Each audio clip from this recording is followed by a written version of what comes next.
क्या देश का विपक्ष सच में छात्रों के पक्ष में था या अपनी राजनीतिक स्वार्थ के लिए छात्रों का इस्तेमाल कर रहा था? अगर आपको लगता है कि विपक्ष छात्रों के हित में है तो यह वीडियो जरूर देखें। नमस्कार साथियों, इंस्टाफीड न्यूज़ में आप सभी का स्वागत है।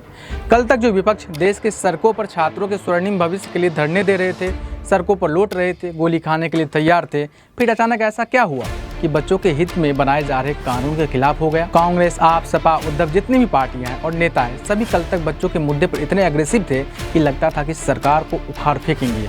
लेकिन जब देश के शिक्षा मंत्री ने नैतिक जिम्मेदारी लेते हुए अपने पद से इस्तीफा दे दिया, प्रदर्शनकारियों की सभी मांगों को मान लिया गया, फिर हंगामा क्यों? इससे पहले भी 22 जुलाई को कांग्रेस मूवमेंट के समर्थन में विपक्षी सांसदों ने संसद की कार्रवाई को बाधित कर दिया था। जब सरकार ने छात्रों के समर्थन में चल रहे आंदोलन को खत्म करने के लिए सीजेपी के प्रवक्ताओं से सभी मांगे, जिन बच्चों ने अपनी जान दी उनके परिवार को मुआवजा, सांसद मार्च के दौरान हुए उग्र प्रदर्शन में शामिल लोगों को कानूनी कार्रवाई नहीं करने का आश्वासन और देश के शिक्षा मंत्री को पद से हटाने की मांग को मान लिया। सरकार ने आने वाले भविष्य में ऐसी घटना ना हो उसके लिए फास्ट ट्रैक कोर्ट का भी ऐलान किया। इतना ही नहीं, भविष्य में ऐसी किसी भी तरह की घटना ना हो उसके लिए सरकार पूरी तरह प्रतिबद्ध है। उसी उद्देश्य से सरकार ने public examination prevention of unfair means act 2024 में संशोधन करने के लिए पेश किया, जिसको विपक्ष ने समर्थन देने के बजाय विरोध करना शुरू कर दिया।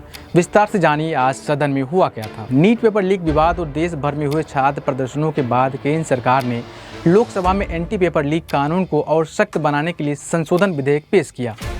इस विधेयक को प्रधानमंत्री कार्यालय यानी पीएमओ में राज्य मंत्री डॉक्टर जितेंद्र सिंह ने लोकसभा में पेश किया।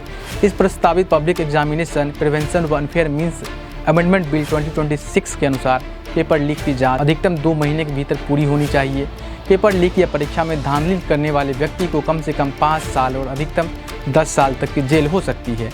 इसके साथ ही 50 लाख रुपए तक का जुर्माना भी लगाया जा सकता है।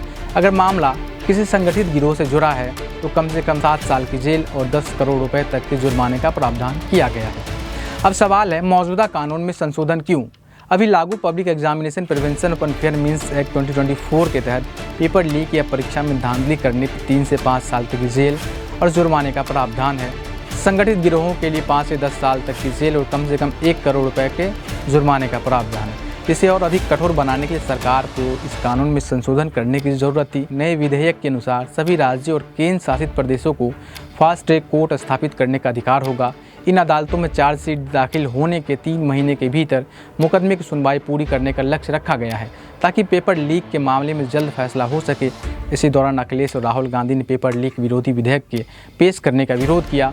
वह नहीं चिल्लाते हुए वेल में घुस आए। अब सवाल, पहले विपक्ष ने कहा पेपर लीक पर चर्चा हो, सरकार तैयार हो गई। फिर विपक्ष ने कहा पहले शिक्षा मंत्री इस्तीफा दे, इस्तीफा भी दे दिया। अब जब पेपर लीक पर महत्वपूर्ण विधेयक पेश किया जा रहा है तब भी ये सदन चलने नहीं दे रहे हैं। तो क्या सिर्फ विपक्ष अपनी राजनीतिक रोटियां सेकने में लगा है?